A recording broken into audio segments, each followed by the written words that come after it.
The National News Desk, locally covered, nationally connected.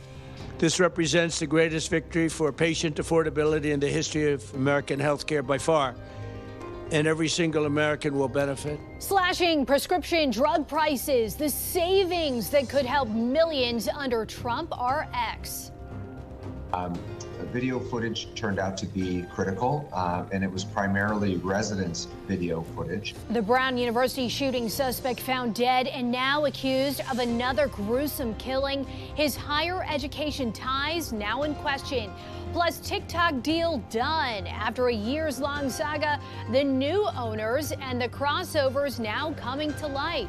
Good evening and welcome to the National News Desk, America's News. Now, I'm Dee Dee Gatton. We are glad you're here with us on your Friday. And right now at the White House, President Donald Trump is hosting a Christmas reception. Earlier today, he spoke about lowering drug prices in the new year. Of course, we'll have more on that in a few minutes. But first, we go live to Greenville, North Carolina, about 35 miles southeast of Rocky Mount, where President Trump will host a rally tonight at 9.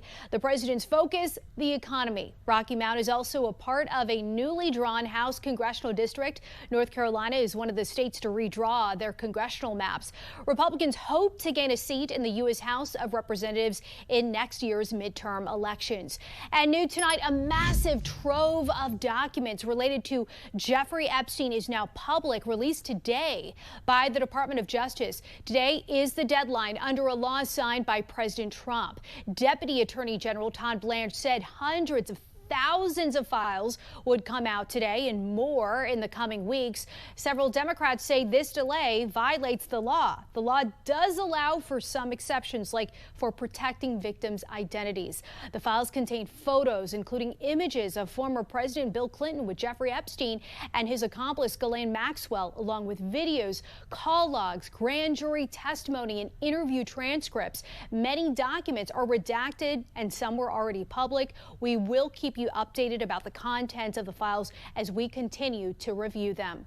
The man suspected of killing two at the University of Brown University and a professor at MIT was found dead at a storage facility in New Hampshire. Now, questions arise about the program that allowed this foreign national to be in the United States to begin with. The National News Desk, Matt Gelka, reports from Washington. An individual was identified as Claudio Neves Valenti. In a direct response to the Brown University shooting and the murder of an MIT professor, the Trump administration is implementing more immigration restrictions. The suspect, Claudio Neves Valente, was a Portuguese national in the country because of a green card lottery program. He was at Brown on a student visa in 2000 before getting a diversity visa in 2017 and eventually permanent resident status. Homeland Security Secretary Kristi Noem wrote on X in part, "This heinous individual should never have been allowed in our country," when announcing the suspension of the DV-1 program, calling it disastrous. We've seen a lot of questions when it comes to vetting, and obviously it's hard for us to vet individuals who come from some countries that there are just no records on these folks, right? But I definitely think in the case of this individual and ones going forward, I think we definitely need to take a hard look. Noem cited a 2017 New York City terror attack where a suspect driving a truck rammed and killed 8 people. That suspect in the attack was also on a diversity immigrant visa. This is at least the second time this year the Trump administration has directly responded to an attack with tougher immigration restrictions. The suspect in a Thanksgiving Eve shooting in Washington, D.C. that killed one National Guardsman and left another wounded is an Afghan national. The 2 people that got so badly hurt, the National Guard, that's a difference. That was terrorism. And probably terrorism, maybe terrorism, because they were unhappy with the tremendous success we've had. That shooting led to an expanded travel ban and restrictions on 39 countries worldwide, mostly Muslim-majority nations across Africa, Asia, and the Middle East, along with Cuba, Venezuela, and Haiti. Restrictions include pausing all asylum applications, not just from the countries on the list, as well as pausing immigration benefit applications from travel ban nations. The Diversity Immigrant Visa Lottery Program makes up to 55,000 visas available per year. It's likely the suspension will face legal challenges. Matt, this isn't the first time, though, President Trump has been at odds with that program, correct? Yeah, that is correct. During his first term, his administration called for it to end multiple times, and it was suspended in 2020 during the COVID pandemic. And the Department of Homeland Security blamed the Biden administration for restarting it in 2021. In Washington, D.C., Matt Gelka, thank you for that background. New Englanders can now breathe a little easier knowing the manhunt for the Brown University shooting suspect is over. But the reaction to this week's heavy news is still setting in. The National News Desk, Mike Cerullo, reports from Providence, Rhode Island. Now I'm feeling such immense relief knowing that they found who it was. Relief, sadness, anger. It's an emotional day on Brown University's campus as the few students who remain work to digest this case's biggest developments yet. Some have barely slept. At first I was a little skeptical because what if it's just another false alarm, which happened twice?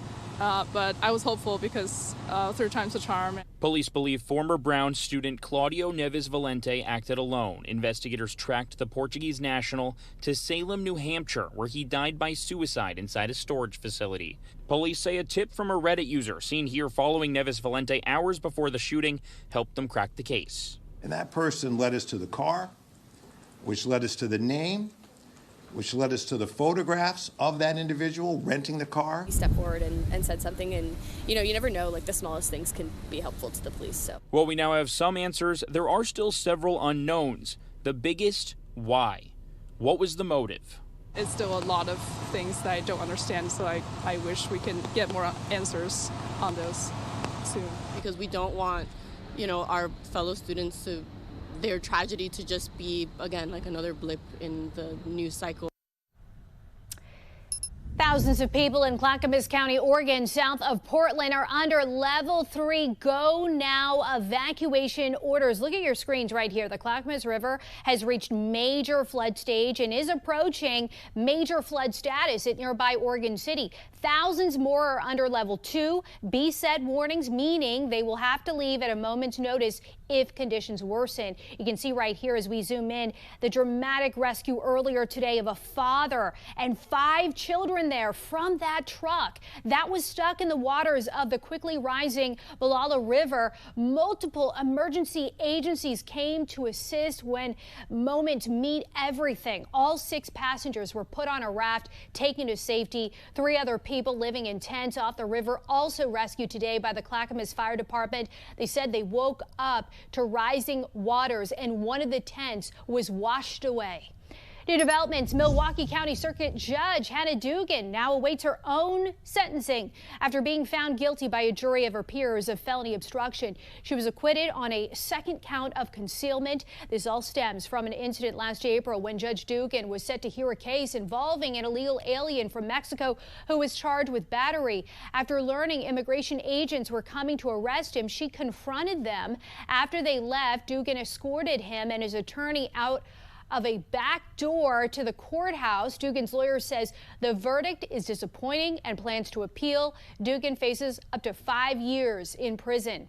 Defense attorneys for Tyler Robinson, the man accused of murdering Charlie Kirk, are asking a judge to remove the entire Utah County Attorney's Office from prosecuting the case.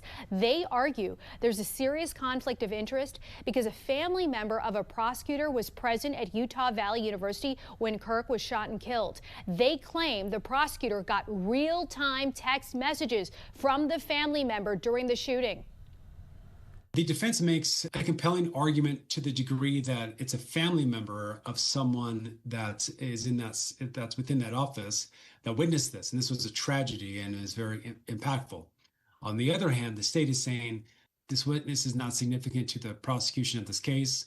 And this witness is not having an impact on the overall preparation of this case. And a judge is scheduled to hear the issue on January 16th. Coming up next on the National News Desk, TrumpRX launching soon, and the White House promises lower drug prices, but the fine print is still unclear. We're going to take a look at what Dr. Oz is telling us about the president's plan. Then, how Venezuelans living in America feel about the Trump administration's continued military actions against their native country. And later, the latest in the investigation into the plane crash yesterday that killed a former NASCAR driver and 6 others. We're back in 90 seconds.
has announced 9 pharmaceutical companies have agreed to lower the price of some prescription drugs, including treatments for diabetes, asthma, and hepatitis C.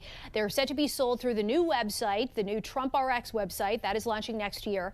The National News Desk, Acha El-Nashar reports from Washington.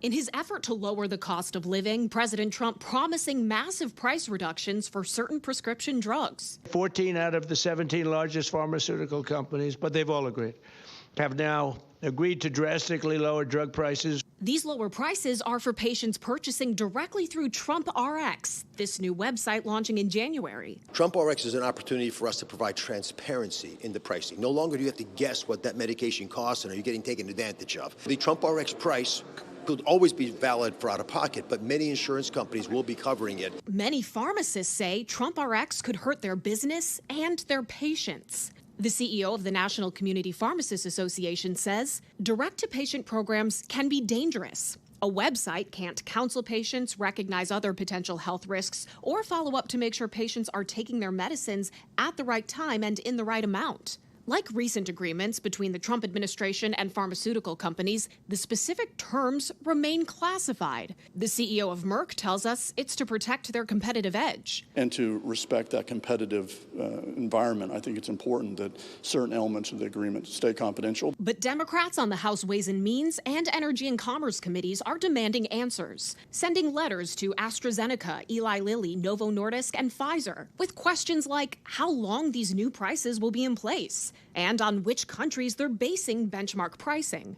They want to know if the president is over-promising, like when he says this. We have reduced drug prices by 500, 600, 700, 800, 900%. Of course, basic math, anything, if it's 100% lower, it's free.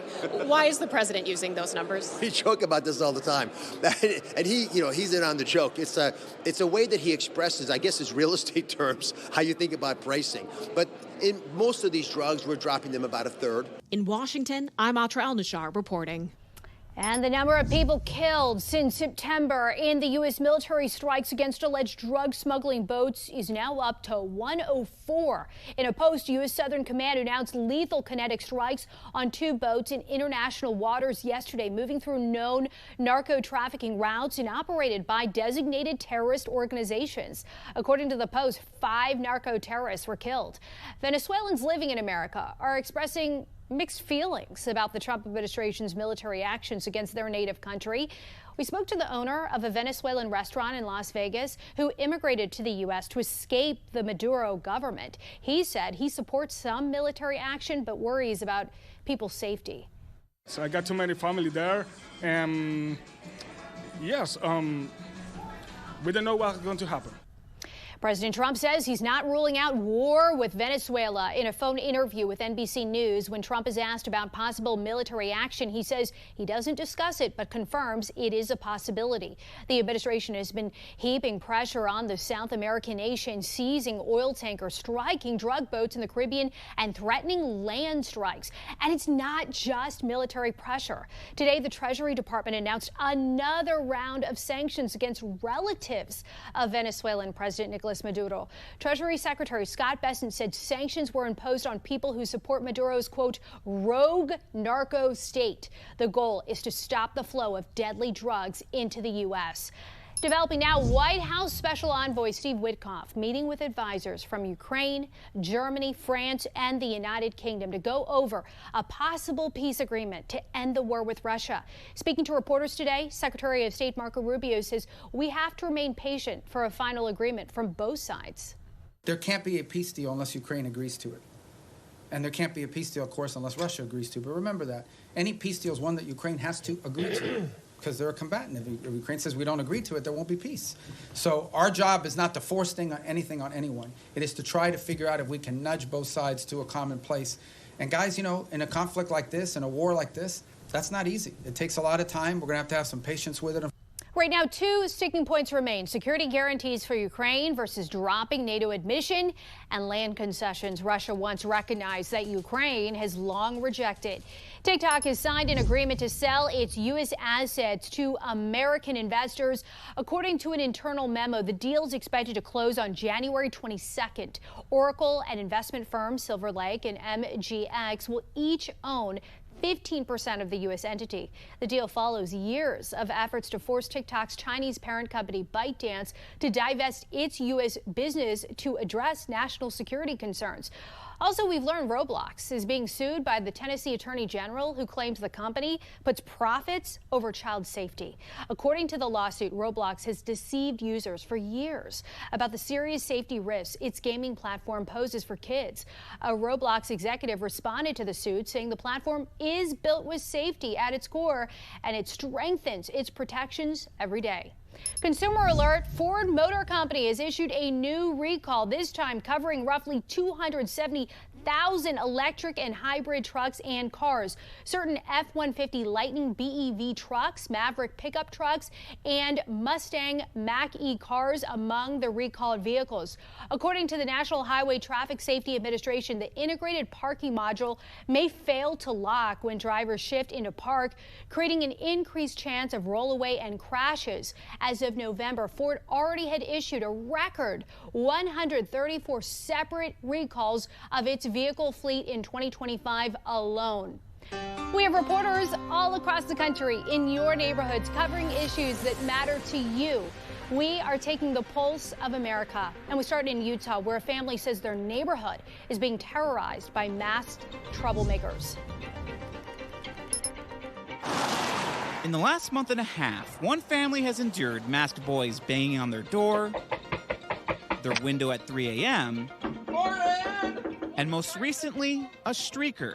Oh, there's a guy in there! Oh, no! Who was seen by the homeowner's teenage daughter. The homeowner, who didn't want to be identified, says they're not the only ones in the neighborhood getting harassed. They've caused thousands of dollars worth of damage to both my house and other houses within the neighborhood. They say it's been happening for years and has been slowly escalating. I've called and spoke to the police numerous times, and they kind of brush it all off. I'd like something to happen where they would stop. Sandy police told me they have gotten calls about this and that they'd send out an officer to check out the area and get more information. Heavy machinery clears the way to install a new line of defense along the White River and Pacific after Tuesday's levee breach sent water rushing into the neighborhoods. We're trying to contain the water along this new wall that we're building. Mayor Vic Cave said these new walls sit just outside the original HESCO barriers that were added to the levee system years ago. We're not necessarily reinforcing the actual current wall that's in place. We're tying into it in places, and then we have a containment wall built, so if we have a breach, we can contain where the water goes and flows. An overhead view shows how the barrier creates another layer of separation to protect surrounding homes. As a result, evacuation zones are being reduced, but many people aren't taking any chances as more storms roll through. There's more water. Since more water, we might go under again. So that's why we're not going back 100% yet.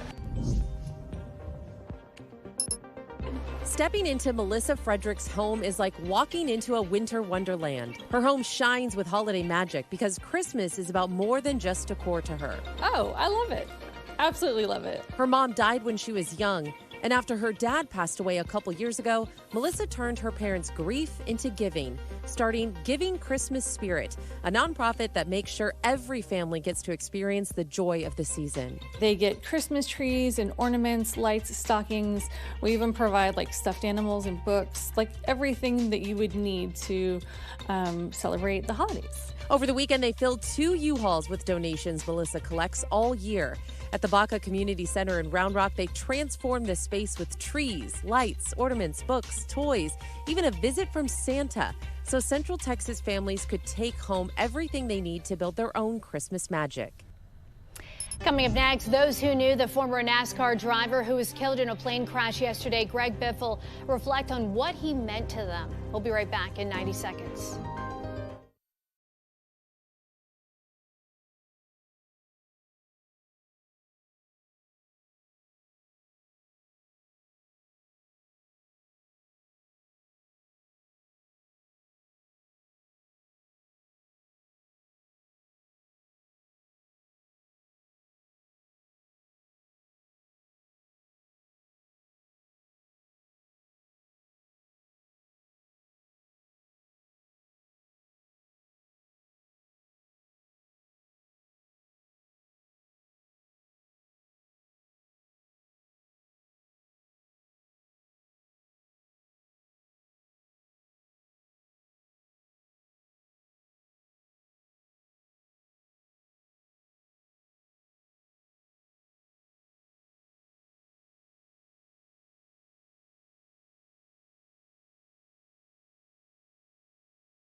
Investigators are on the ground in North Carolina going through the wreckage of the deadly crash yesterday in Statesville, North Carolina, trying to figure out what caused the Cessna 550 to go down with 7 victims on board.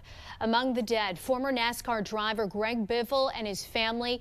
Biffle's wife, Christina, sent a text to her mother minutes before the crash, writing simply, "We are in trouble." That is according to People. The plane had taken off from the Statesville airport, then attempted to return through bad weather about 10 minutes later.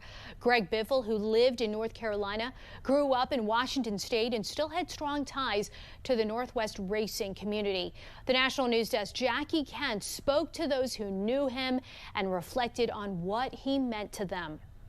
The CEO of Evergreen Speedway, Doug Hobbs, tells me Biffle competed here once in the 90s as part of the NASCAR Northwest Tour. He was also a driver as part of the NASCAR Craftsman Truck Series. Hobbs and others emphasize that this loss is immense for both the racing community and beyond. Before Greg Biffle won more than 50 races across NASCAR's 3 circuits, the Washington native got his start at Portland Speedway and Tri-Cities Raceway. I have known the man since he was 16 years old, racing street stocks at Portland Speedway on the quarter mile. And I got to tell you, I saw something in him immediately. When he got behind the wheel, it was magic. Former president and GM of Portland Speedway, Craig Armstrong, calls this loss a gut punch right around the holiday season. He remembers Biffle as not only a championship race car driver, but one of the most generous, humanitarian-natured people he's ever met. He always remembered where he came from. He was always willing to come back and give back. As condolences for Biffle's family pour in across social media, NASCAR, in a statement, noted Biffle spent countless hours of his time helping people in North Carolina late last year. During the disasters that followed Hurricane Helene, he used his helicopter and personal resources to fly rescue missions in the Appalachians. And I had the resource, and so I volunteered my time.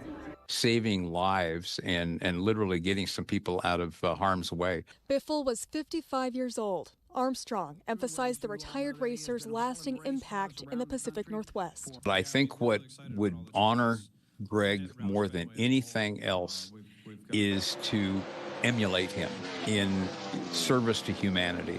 19 of Biffle's 50 race car wins were at the Cup level, plus a Trucks Series championship in 2000 and an Xfinity Series win in 2002.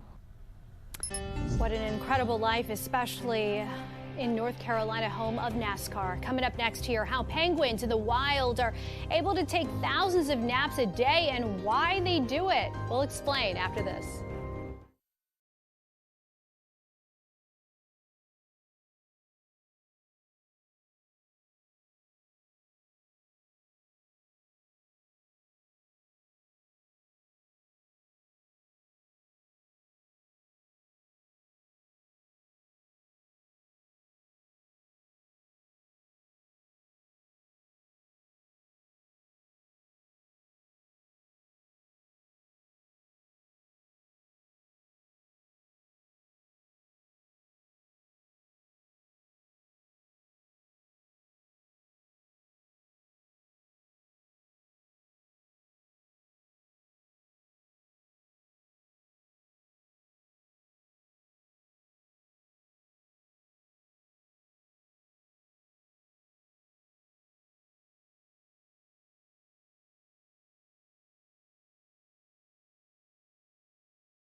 wild animals have very unusual sleep patterns, according to new research. And we're talking penguin parents who take thousands of naps a day, each averaging 4 seconds long. This adds up to 11 hours of sleep a day. I think many people would like to be more like penguins in that regard. Scientists discovered this by measuring penguins' brain waves with special equipment.